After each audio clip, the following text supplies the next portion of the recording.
Hallelujah. Calvary greetings. I greet you all in the mighty and powerful name of our Lord Jesus Christ, our Savior and soon coming King. You are welcome to the Mountain of God channel and to the Facebook page of A Wait Under 5 Minutes with me, your host, Brother Bruce, a minister of the Wait of God according to God's own will and special purpose. Now today we are looking into something that is so important, something so significant, which is the issue of tithes. Hallelujah. The issue of tithes. Now, what does the Bible say concerning tithes? And that is the reason why I am going to take a little bit of some time just to explain tithe according to what the Bible says. Amen. So at this time we are not looking at what people say. We are not looking at what we have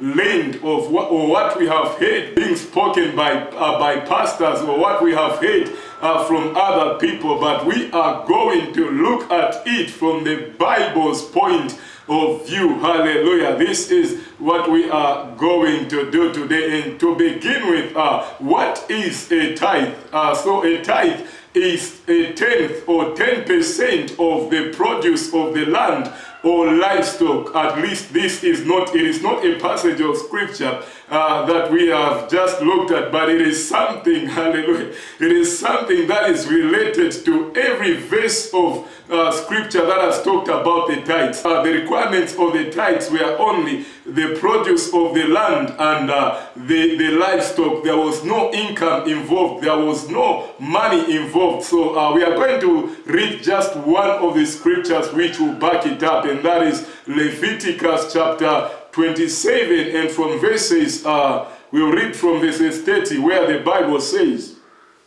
"A tithe of everything from the land, whether grain from the soil or fruit from the trees, belongs to the Lord.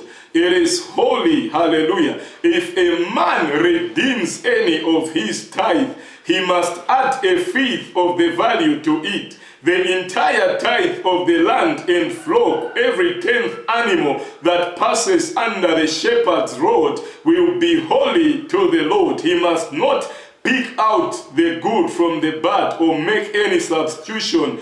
If he does make a substitution, both the animal and its substitute become holy and cannot be redeemed." Hallelujah. Now the last passage says, "These are the commands the Lord gave Moses on Mount Sinai for the Israelites." And so these are the laws that we are looking at, and tithe also was part of the law. So we are looking at it according to what the Bible says. So there is no income mentioned when it comes to the giving of the tithe. There is no money that was mentioned as a requirement when it comes to the giving of the tithes. The only time money is mentioned is when redeeming the tithe. Now, redeeming the tithe is buying back the tithe. So it doesn't mean that those times they were giving the tithes, they didn't have money. That is why they were giving the produce of the land or the livestock. No, that is a wrong perspective. That is a wrong concept. Hallelujah. That is a misunderstanding. And so they were giving the tithe, the produce of the land and the livestock, because that is what God had required them to bring. Hallelujah. Had God required them to bring money, he would have told them to say, bring 10% of your income, or bring 10% of your money, whatever earnings that you earn. Bring 10% to the house of the Lord. Then the children of Israel were going to obey that. But the tithe of the law has nothing to do with the taking of money. It always consisted of taking of the produce of the land and of the livestock. Hallelujah. So this is what is happening. So what redeeming the tithe was that if somebody maybe that gave the tithe, maybe you give 10 bags of maize as a tithe to the priest, and then you realize that you might want to use it later in the future. So in order for you to keep the 10 bags, you have got to buy them back, and that is what redeeming the tithe was. And it had also its own rules and laws that were surrounding it. So what it meant when redeeming the tithe, it meant that you have to buy those bags at the value that was set by the priest and according to the value of the market at that time, but you had to add a fifth more in order for you to redeem those bags. Amen. So that is what that redeeming of the tithe was, and that is where money is mentioned. So God never required any money to be given as tithe, but what was the requirement was the produce of the land and the flock. Hallelujah. Yeah, so that is according to what the Bible says. Remember, we are looking at what the Bible says. Now, what was the purpose for giving the tithe? There are so many purposes for giving the tithe of the law, the mandatory tithe, but one of them was for the support of the Levites and the priests, because the priests and the Levites in Israel did not have an inheritance of the land, so they were supported by the tithes and some of the offerings that were being given to the Lord, because the Lord had declared in Israel that I am the inheritance of the Levites, and nobody should touch anything at the temple. Nobody should work any ministry at the temple. It is the work of the Levites, and for that work which they do at the temple, I am giving them all the tithes in Israel and part of all the offerings in Israel. So that was the first thing that the tithe was collected for the support. Maybe we can just look at a passage of scripture here in Numbers 18. Hallelujah. Numbers 18 from verses 23. It says, it is the Levites who are to do the work at the tent of meeting and bear the responsibility for offenses against it.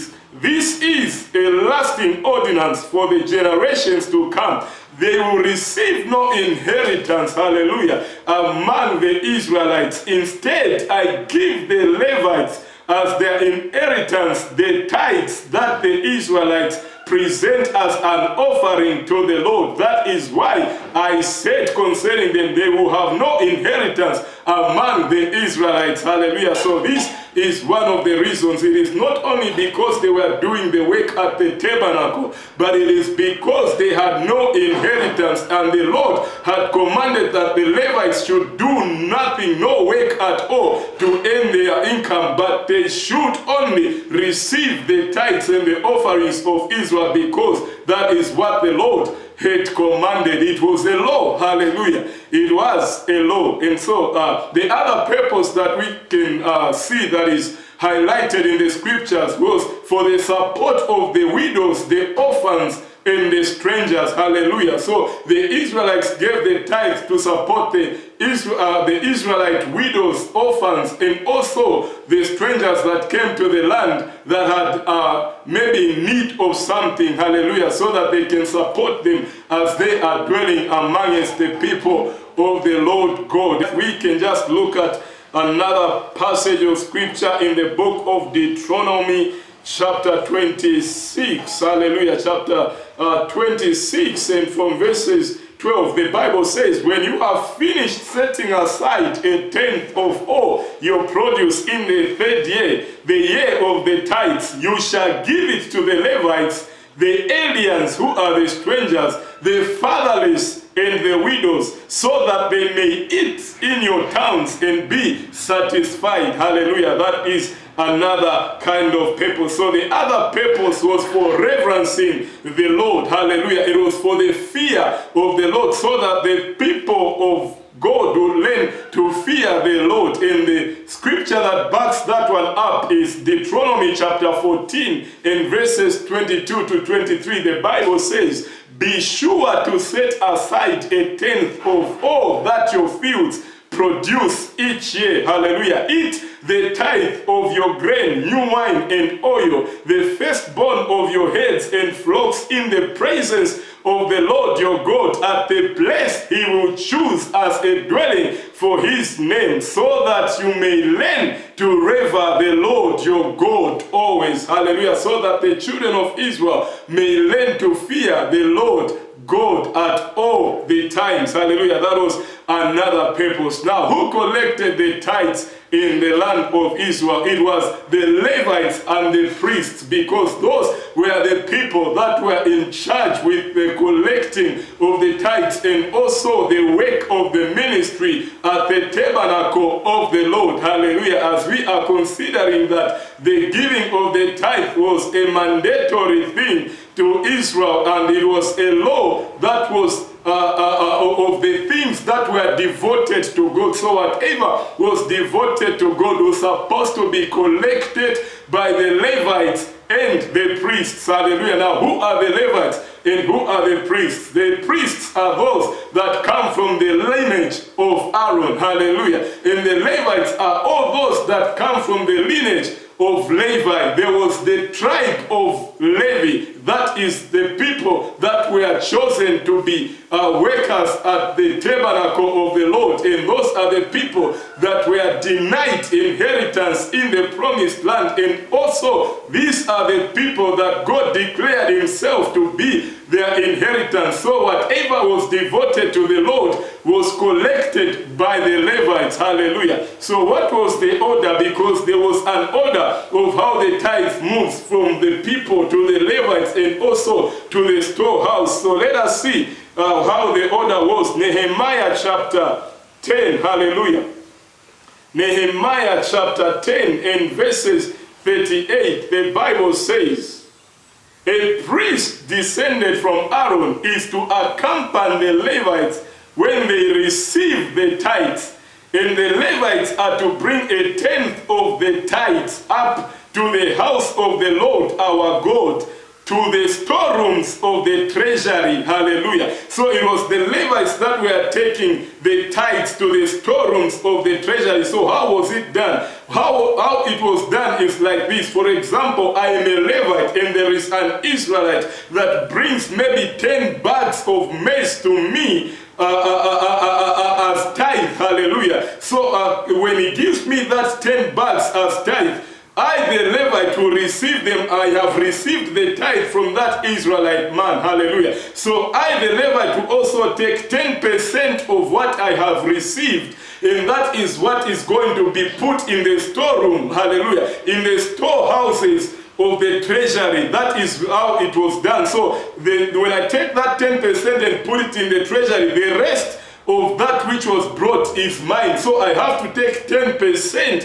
from that which I have received, and that is how it was done, and that is how tithes were landing in the treasury of the temple of the Lord. Hallelujah. So in case you didn't know, there were three kinds of tithes that were given by the Israelites that I have found in the scriptures. Hallelujah. And so if we are practicing giving of the tithe according to the law, then we have to make sure that we practice all the three kinds of the tithes that were practiced by the children of Israel. Now the first tithe that was practiced was a regular tithe. Now this regular tithe was the one which was given at any time as somebody had something to give as a tithe to the Lord. Hallelujah. It is written in Numbers chapter 18. That is where you will find the passage for the regular tithe. And the other tithe was the tithe for feasting. Amen. It was the tithe of feasting. And now, what this kind of tithe meant was that the children of Israel would gather what they had, and then they would take it in the presence of the Lord to the temple where the Lord was. Hallelujah. In those days, because the presence of the Lord was only identified with the temple. So they would take it in the presence of the Lord to the temple. Then in that temple, when they take it to the temple, they would eat with the strangers, they would eat with the Levites, they would eat with the priests, then they would eat with the widows, they would eat with the orphans. So it was a feast kind of a tithe. So this kind of the tithe is what the Bible says, eat your tithe. Hallelujah. So if we are giving according to the law, then there should be a tithe that must be enjoyed by us, so that we may learn to fear the Lord. And the backing of scripture is coming from the book of Deuteronomy chapter 14. Hallelujah. The book of Deuteronomy chapter 14, and from verses 22, the Bible says, be sure to set aside a tenth of all that your fields produce each year. Eat the tithe of your grain, new wine and oil, and the firstborn of your heads and flocks in the presence of the Lord your God at the place he will choose as a dwelling for his name. This is the scripture that I read earlier. The purpose was for referencing God. Hallelujah. So this kind of the tithe was required to be chopped, to be eaten by the giver. Hallelujah. Hallelujah. We praise the name of the living God. And so there was another kind of tithe. Okay, this kind of tithe for eating was only done once in a year. So it was a yearly thing. So the other tithe was the third year's tithe. Now, in this third year's tithe, what was required was the people to set aside the tithe of the produce for that year in the third year, and then they take it to the priest so that they can keep it in the stores. Hallelujah. That was where the Levites would take their portion, and also they would also in turn take something in the treasury of the Lord. And that is how it was done. Hallelujah. That is how it was done. And the backing of scripture for this one is also coming from the book of Deuteronomy chapter 14 from verses 28. The Bible says, at the end of every 3 years, bring all the tithes of that year's produce and store it in your towns. Hallelujah. That is in the third year. So the third year was a tithe that was kept in the stores. That is the tithe where the Levites would also take and also distribute to the widows and to the orphans and also to the strangers who came in the land of Israel. Hallelujah. May God bless the sharing of his way. Now, let us look at another issue. Since we have looked at the three tithes of the Israelites, so let us look at another issue. And the other issue is the Malachi issue. Hallelujah. The Malachi issue in Malachi chapter 3 and verses 8 to 10. The Bible says, will a man rob God? Yet you rob me. But you ask, how do we rob you? In tithes and offerings. You are under a curse, the whole nation of you, because you are robbing me. Bring the whole tithe into the storehouse, that there may be food in my house. Hallelujah. Test me in this, says the Lord Almighty, and see if I will not throw open the floodgates of heaven and pour out so much blessing that you will not have room enough for it. Hallelujah. So this is the Malachi issue. So in that period of time, the people, the children of Israel, were regarded as robbing God. Why? Because they are some of the people in the Israelite community that stopped giving the mandatory tithe. Hallelujah. They stopped giving the mandatory tithe. And if you look at Malachi from chapter 2 and also to chapter 3, the Lord is dealing with the lawlessness of both the priests, the Levites, and also the people of Israel. Hallelujah. So what happened in this period of time was that some of the people that were supposed to take tithe to the Levites and to the priests stopped taking that tithe. Why? Because of lawlessness. Hallelujah. Because of wickedness and because of the lack of the fear of the Lord. So they stopped taking the tithes to the Levites and to the priests. And in turn, even though the tithes that the priests and the Levites received from the people, they also did not take their tithes into the storehouse of the Lord. Hallelujah. So this is where the Malachi issue is coming from, because remember the channel that I had talked about that is written in Nehemiah chapter 10 and verses 38, where the priest was supposed to accompany the Levites to take the tithes from the Israelites.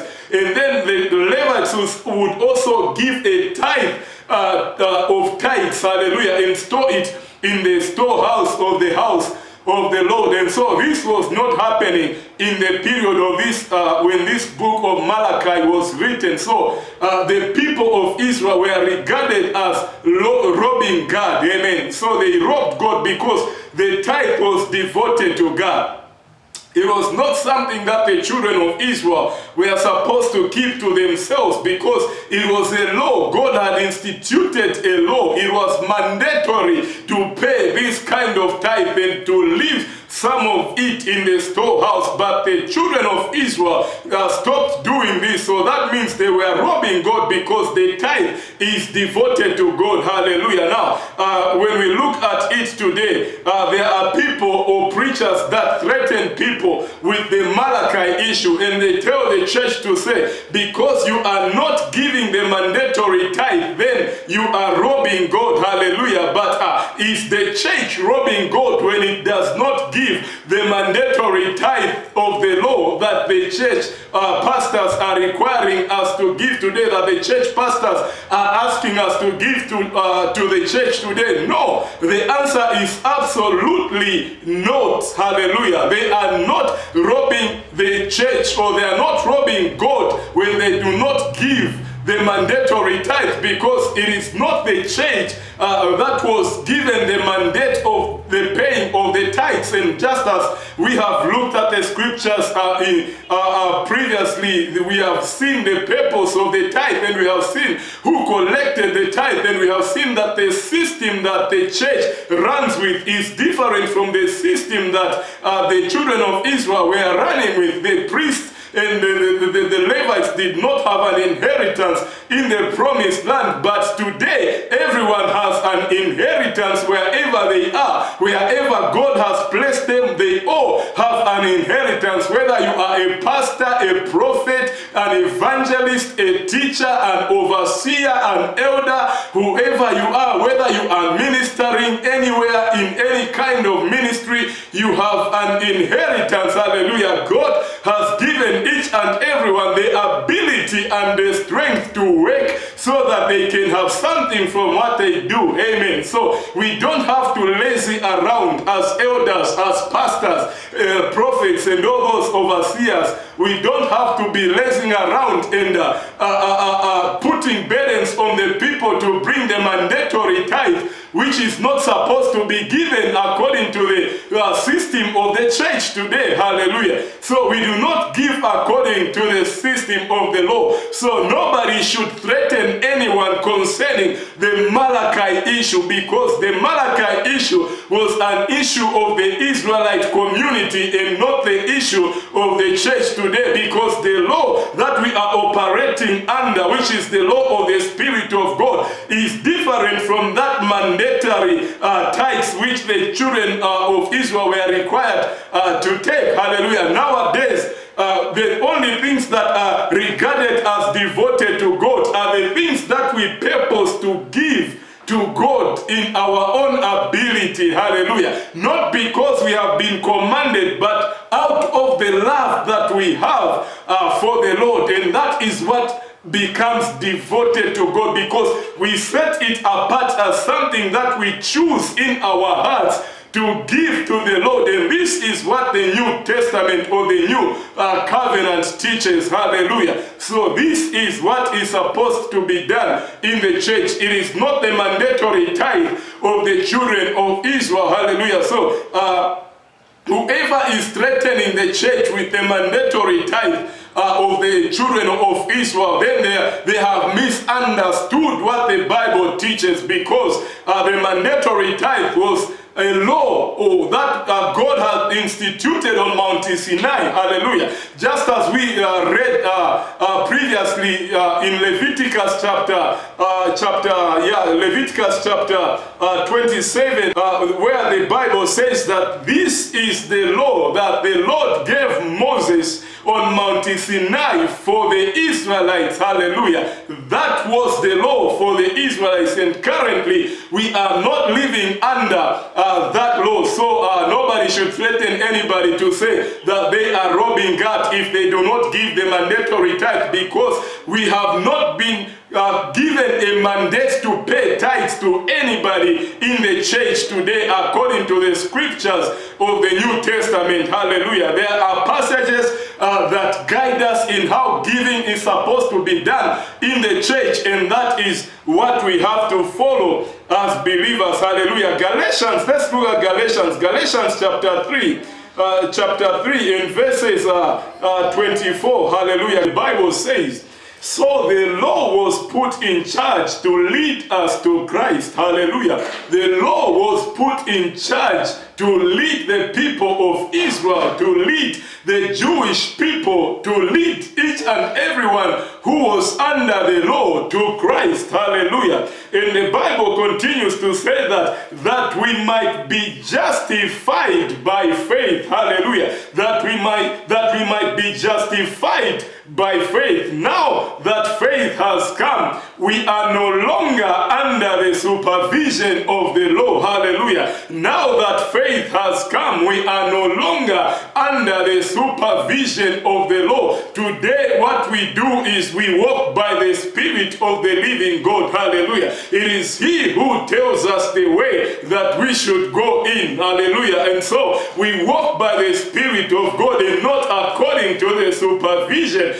of the law. We are supervised by the Spirit of the living God. Hallelujah. So no wonder what we practice today is not the mandatory giving according to the law, but we practice liberal giving according to what we determine in our hearts. This is between me and God. Hallelujah. This is between me and what the Spirit of God is leading me to do, because I am not under the supervision of the law, but under the supervision of the Spirit of the living God. Hallelujah. So the church does not give or is not required to give according to the mandatory tithes of the law of the Jews, but according to what we purpose in our hearts as led by the Spirit of the living God. Hallelujah. So nobody should threaten you out there that you are under a case if you do not give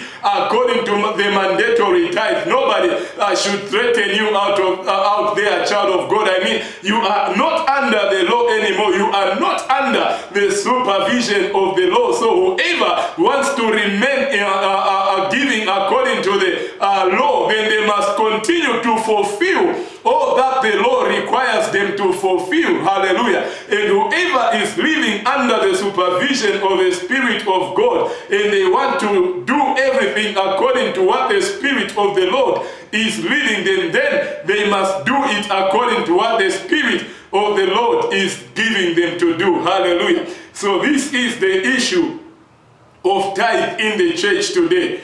So there are guides that the Bible has guided us in the New Testament of how we should give to the church. Of course, we have the poor in the church today. We have the orphans and we have the widows. We have the strangers. But God has not commanded us to meet their needs according to the mandatory tithe of the Jewish law. But He has given us a guidance and a principle that we must follow, because at the end of the day, God doesn't want any member of the church to be burdened with the law of the Jews. Amen. So we have been called to liberty and not to bondage under the law. Hallelujah. So we have received the law of the Spirit of God, the law of abiding in the Lord with faith in Christ Jesus. Hallelujah. This is an era or dispensation of grace. It is not an era or dispensation of the law. So we are under the leadership and the supervision of the Holy Spirit of God, who was not poured out on all flesh during the period of the law. So the law acted as a guide to lead the people in the ways of the Lord. But today it is the Spirit of the living God that is a guide for every believer and for the church of God to live according to the ways of the Lord. Hallelujah. So we can meet the needs of the church and the widows, the orphans, and the men of God who are ministering in every form of ministry according to the Spirit of the Lord, according to what we decide in our hearts to give. This is what the Bible is telling us in the book of 2 Corinthians in chapter 9. Hallelujah. 2 Corinthians chapter 9 and verses 7 says, each man should give what he has decided in his heart to give. Hallelujah. Not reluctantly or under compulsion. For God loves a cheerful giver. So whatever you are giving, whether you are giving to the man of God, or you are giving to the church, or you are giving to the poor, or to meet the needs of the widows and the strangers in the midst of the church, then you have to give according to what the Lord is telling us to give here. You must give according to what you have decided in your heart to give. So that means the giving of today is not restricted to a certain percentage, which is maybe a 10% or something like that, but it is according to what you choose yourself to give. So that means that you can give either less than 10% or even more than 10% according to what you are able to give as a believer to the Lord. Hallelujah. So whatever you are giving is devoted to the Lord. And the Bible tells us that whoever knows what to do and does not do it to him, it is sin. So if we know that we have to give according to what we have decided, and we choose not to give to the Lord in every aspect of life, then we are now not obeying the voice of the Lord, and to us then it is sin. So we shouldn't live as believers that are sinning, but we should live in obedience to the voice of the Holy Spirit. So when the Holy Spirit compels you to minister to somebody, let's be obedient enough to let go of what we have and just be a blessing to somebody, and give to meet the need of the church, give to meet the need of the poor, give to meet the need of the widows out there, give to meet the needs of the strangers, and so that we can be a ministering church to one another throughout the world. Hallelujah. The Bible tells us in Acts chapter 4 in verses from verses 34 that there were no needy persons among them, which is the church. He says, for from time to time those who owned lands and houses sold them and brought the money from the sales and put it at the apostles' feet, and it was distributed to anyone as he had the need. Hallelujah. So it is up to us to give according to what we have determined in our hearts. It could be 100%, it could be 50%, it could be 10%, it could be 2%, it could be 5%, but we have to give according to the law of the Spirit of the living God. So this has been tithing and giving according to what the scriptures say. Hallelujah. According to what the scriptures say. So if people should say today that we are supposed to give the mandatory tithe to the church to support the men of God, I mean, the men of God are not the only ones who must be supported. That is if we are following the giving of the mandatory tithe of the law. So since the Levites were people that were involved in the ministry of the tabernacle, and we have people that are involved in the ministry at church, we have the choir, we have the musicians, we have the ushers, we have other people serving in various departments, we have deacons, we have elders, and we have all those overseers and the like. So if we are giving tithe, if we say that the church should give the mandatory tithe according to the Jewish law, then each and every person that is ministering in the church of the likes that I have mentioned just now, they must be a partaker of the tithes that we are giving to the church. Hallelujah. They must be a partaker of the tithes that we are giving to the Lord.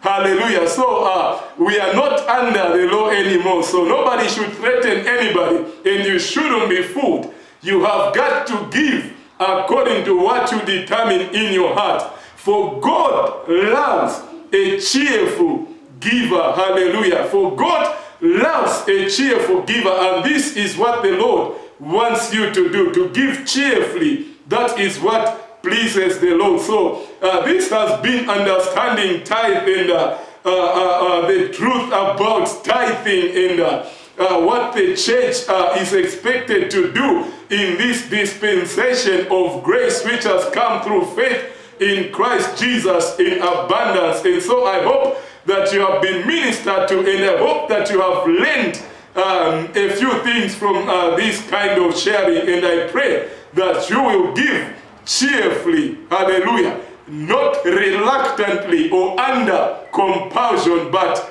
give cheerfully, for God loves a cheerful giver. From me in the studio it is shalom, shalom, and may God richly bless you even as you continue to give cheerfully. Amen.